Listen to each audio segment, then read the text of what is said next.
Hello साथियों, नमस्कार। मैं संतोष क्रिएशन में आप सभी का फिर से हार्दिक स्वागत है।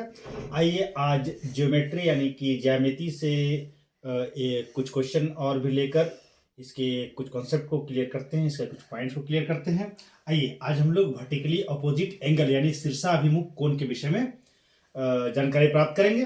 साथियों, जब दो लाइन जब किसी एक कॉमन पॉइंट पे इंटरसेक्ट करती है यानी कि एक दूसरे को प्रतिच्छेद करती है, तो इस तरह बने कोणों को वर्टिकली अपोजिट एंगल बोलते हैं। जैसे ये कोण और ये कोण को वर्टिकली अपोजिट एंगल बोलेंगे, और ये कोण इन दोनों को भी वर्टिकली अपोजिट एंगल बोलेंगे। याद रखिएगा, दो स्ट्रेट लाइन अगर किसी एक पॉइंट से पास होता है तो वहां पे जो चार एंगल बनता है, इन चारों एंगल में दो अपोजिट एंगल जो है वो हमेशा इक्वल होता है। ऐसे एंगल ए ओ डी यानी कि ये वाला एंगल, ये एंगल जो होगा वो इस एंगल के बराबर होगा, यानी कि बी ओ सी। मान लिए कि ये अगर 50 डिग्री होगा तो ये भी 50 डिग्री होगा। ठीक है। उसी तरह angle A O B equal to angle C O D भी वर्टिकली अपोजिट एंगल होगा, जो कि इक्वल होगा।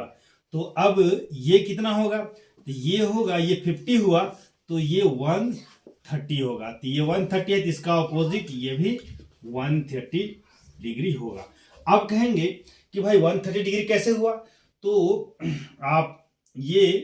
आपको ये जानकारी होगा या पहले मैंने बता चुका हूं कि ये एक सीधी रेखा गई है, एक स्ट्रेट लाइन गई है, और स्ट्रेट लाइन पर किसी एक पॉइंट पर बना हुआ एंगल स्ट्रेट एंगल होता है। स्ट्रेट एंगल मतलब 180 डिग्री का होता है।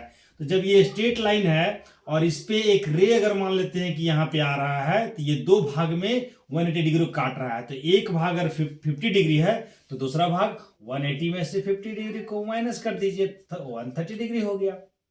और इसको निकालने की कोई आवश्यकता नहीं है, क्योंकि ये इसके अपोजिट में है, वर्टिकली अपोजिट है, तो ये इसके इक्वल हो जाएगा, तो ये 130 होगा। और नहीं तो फिर अगर ये 50 है तो इसको भी 50 मानना होगा क्योंकि वर्टिकली अपोजिट है। फिर उसी तरह जिस तरह इसमें 180 से पूरे, क्योंकि स्ट्रेट लाइन है, इसमें एक रह गया है तो ये भी तो 180 होगा टोटल। इसमें से 180 में से 50 माइनस कर दीजिए तो 130 बचा। लेकिन उतना करने की आवश्यकता नहीं है। एक ऊपर वाला अगर हम कर लेते हैं तो इसका अपोजिट ये होता है, वर्टिकली अपोजिट एंगल इक्वल होता है। तो ये हो गया। अब इसमें याद रखिएगा कि ये वाला एंगल और ये वाला एंगल दो लगातार एंगल है, इसलिए इन दोनों को हम लोग एडजेसेंट एंगल भी बोलते हैं। उसी तरह ये एंगल और ये एंगल, इन दोनों को भी एडजेसेंट एंगल बोलेंगे। ये एंगल और ये एंगल को भी एडजेसेंट एंगल बोलेंगे। ये एंगल और ये एंगल को भी एडजेसेंट एंगल बोलेंगे। लेकिन कभी भी ये एंगल और ये एंगल को एडजेसेंट एंगल नहीं बोल सकते। एडजेसेंट एंगल के लिए वन रे जो है वो कॉमन रहता है। तो ये हुआ आपका वर्टिकली अपोजिट एंगल के बारे में।